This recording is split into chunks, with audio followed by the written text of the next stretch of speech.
ಭಾರತ ಮತ್ತು ಪಾಕಿಸ್ತಾನದ ನಡುವಿನ ಯುದ್ಧಕ್ಕೆ ಕದನ ವಿರಾಮ ಘೋಷಣೆಯಾಗಿದೆ.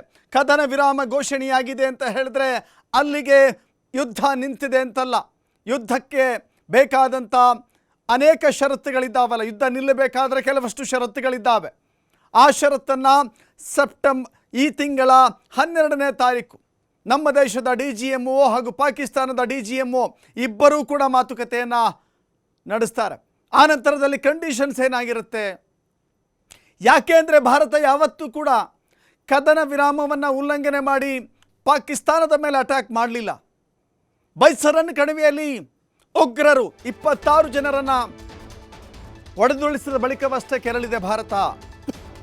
ಇದೀಗ ಭಾರತ ಮತ್ತು ಪಾಕಿಸ್ತಾನದ ನಡುವಿನ ಕದನ ವಿರಾಮದ ನಂತರದಲ್ಲಿ ಮಹತ್ವದ ಬೆಳವಣಿಗೆಗಳು, ಮಹತ್ವದ ಸಭೆಗಳು ನಡೀತಾ ಇದ್ದಾವೆ. ಕದನ ವಿರಾಮದ ಬೆನ್ನಲ್ಲೇ ಮೋದಿ ಮಹತ್ವದ ಸಭೆಯನ್ನು ನಡೆಸ್ತಾ ಇದ್ದಾರೆ. 3 ಸೇನೆಗಳ ಮುಖ್ಯಸ್ಥರು ಈ ಸಭೆಯಲ್ಲಿ ಭಾಗವಹಿಸಿದ್ದಾರೆ.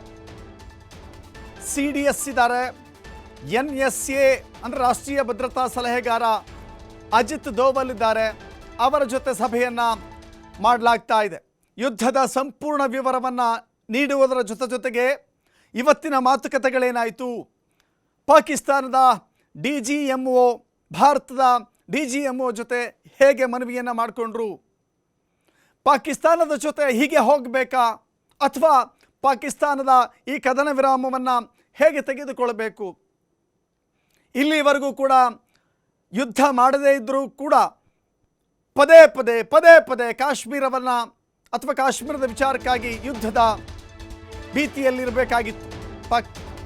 ಭಾರತ ಮತ್ತು ಪಾಕಿಸ್ತಾನದ ನಡುವೆ ಕದನ ವಿರಾಮ, ಸಿಂಧೂ ಒಪ್ಪಂದ ರದ್ದತಿಯಲ್ಲಿ ಬದಲಾವಣೆ ಇಲ್ಲ.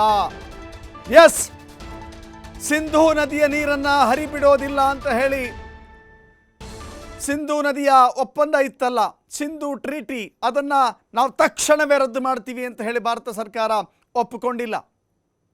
ಜೊತೆಗೆ ಉಗ್ರರ ವಿರುದ್ಧದ ಹೋರಾಟ ಇದೆಯಲ್ಲ, ಆ ಹೋರಾಟ ನಿರಂತರವಾಗಿ ನಡೆಯುತ್ತೆ. ಉಗ್ರರ ವಿರುದ್ಧ ಶೂನ್ಯ ಸಹಿಷ್ಣುತೆ, ಝೀರೋ ಟಾಲರೆನ್ಸ್, ಶೂನ್ಯ ಸಹಿಷ್ಣುತೆ ಮುಂದುವರಿಕೆಯಾಗುತ್ತೆ. ಹಿಂದೆಯೂ ಕೂಡ ಉಗ್ರರ ವಿರುದ್ಧ ಯಾವತ್ತೂ ರಾಜಿ ಇಲ್ಲ. ಇದೀಗ ನಿವೃತ್ತ ಕರ್ನಲ್ ಆಗಿರುವಂಥ ವೆಂಕಟೇಶ್ ನಾಯಕ್ ಅವರು ನಮ್ಮ ಸಂಪರ್ಕದಲ್ಲಿ ಬಂದಿದ್ದಾರೆ. ಸರ್ ನಮಸ್ತೆ. ನಮಸ್ತೆ. ಇವತ್ತಿನ ಬೆಳವಣಿಗೆಗಳನ್ನು ನೀವು ಗಮನಿಸಿದ್ದೀರಿ ಅಂತ ಅನ್ಸುತ್ತೆ.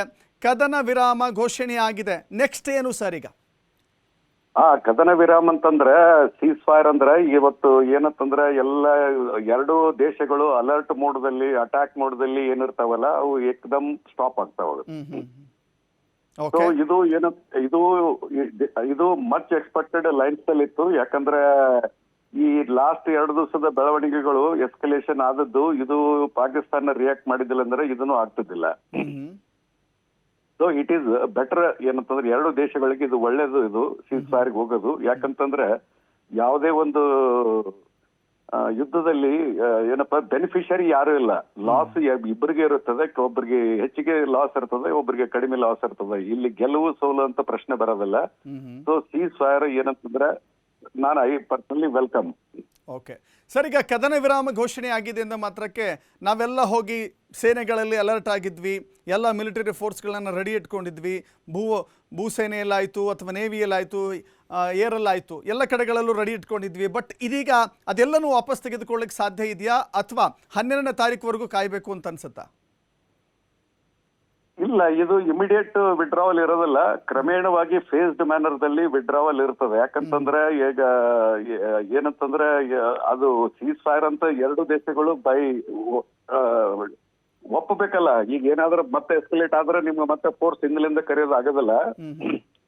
ಸೊ ಇದು ಏನಪ್ಪಾ ಅಂದ್ರೆ ಇನ್ನ ಫೇಸ್ಡ್ ಮ್ಯಾನರ್, ಅವ್ರ ರಿಯಾಕ್ಷನ್ಸ್ ಅದೆಲ್ಲ ನೋಡ್ಕೊಂಡು ಅದು ಮುಂದಿನ ಕ್ರಮ ತಗೊಳ್ತದ. ಬಟ್ ಏನೋ ವಿಡ್ರಾವಲ್ ಇದ್ರೂ ಅಂದ್ರೆ ಇದೇನಪ್ಪ ಸ್ಕೇಲಿಂಗ್ ಡೌನ್ ಆಫ್ ಏನಪ್ಪಾ ಅಂದ್ರ ಈ ಡಿಫೆನ್ಸ್ ಪೋಸ್ಚರ್ ಏನಿದೆಯಲ್ಲ ಅದು ಕ್ರಮೇಣವಾಗಿ ಇನ್ ಫೇಸ್ಡ್ ಮ್ಯಾನರ್ ಇದೇನಂತಂದ್ರೆ ಅವರು ಯಾವ ತರ ಮಾಡ್ತಿದ್ದಾರೆ ಅದಕ್ಕೆ ಪ್ರತಿಕಾರವಾಗಿ ನಾವು ಮಾಡ್ತೀವಿ.